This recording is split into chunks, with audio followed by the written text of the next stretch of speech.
Well, the Lord be with you today, and a warm welcome to you from all of us here at Powerscourt with Kilbride. If I pan out my camera, you will see that this morning, it's just after 8 o'clock, I'm sitting at the Riverwalk down here in Powerscourt, and there's no finer setting really on a morning like this morning. And as I was walking along a little earlier, I said to myself, no matter what happens in this day, this has definitely been the best part of it, and it is true. As you can hear, I am surrounded by bird song. I'm almost watching this part of the world, this beautiful part of the world, waking up. So you are welcome to join us here in this small square. May it bring you peace today, and also hopefully speak to you from God and touch your life. And so at the very beginning of our time together, as always, we just pause for a few moments in prayer.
Standing near the cross of Jesus were his mother and his mother's sister, Mary, the wife of Clopas, and Mary Magdalene. When Jesus saw his mother and the disciple whom he loved standing beside her, he said to his mother, "Woman, here is your son."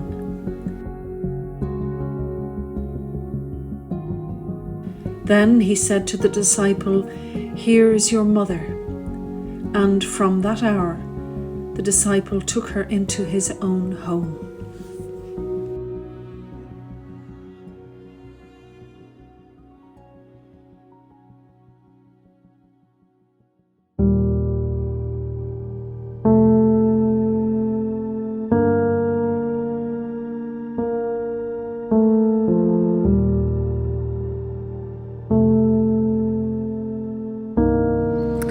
My Aunt Susie was born in 1900.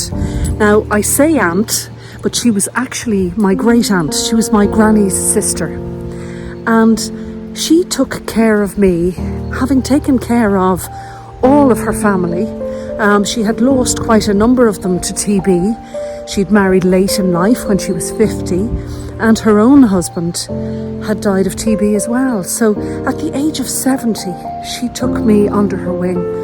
I was a child of 6, 2 years after my own mum had died and my granny had died. And so Susie bravely took me on. And I have to confess, I was a wild and springy thing. I had a penchant for climbing trees and leaping from heights. One day I went into her, actually. I had possibly seen Peter Pan, and I had tried to fly off a tree stump and had sunk my upper tooth into my lip. And the whole front of me was covered in blood. And I'd say she probably nearly had a heart attack. However, she took me in, she wrapped me up, and she presented me, and I'll never forget it, very strange memory, with egg in a cup. An egg mashed up with a lovely, delicious bit of butter and a little sprinkle of salt. And it made it all okay. Susie herself had become pregnant when she was a young woman, and back then, good Protestant family, this couldn't happen, so herself and her mother went away for a while, and lo and behold, they came back and her mother had a new baby.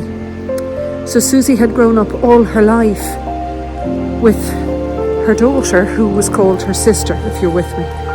And Susie had died, and it was a considerable time later when the secret was revealed. It's an extraordinary story. But the reason why I remember Susie today, especially today, is that I'm recording this down by the river on the Saturday. Now, I have to tell you, just in case you're misled by this, that at home on my computer is sitting the online service completed.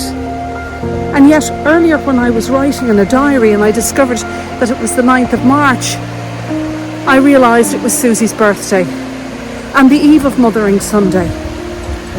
And I suddenly thought, my goodness, what an amazing example Susie is of why we celebrate Mothering Sunday, why we call it Mothering Sunday instead of just Mother's Day.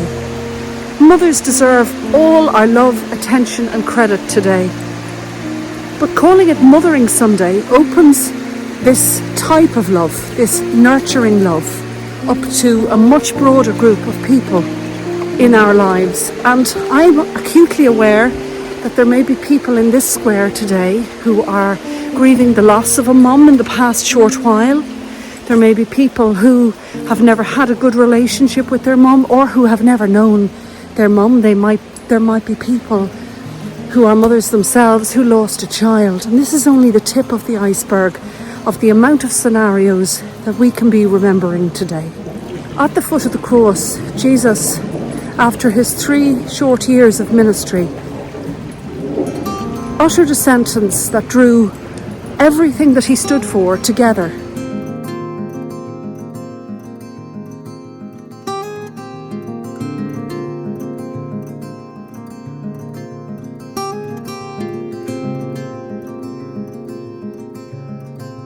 He placed his mother and his closest friend into each other's care.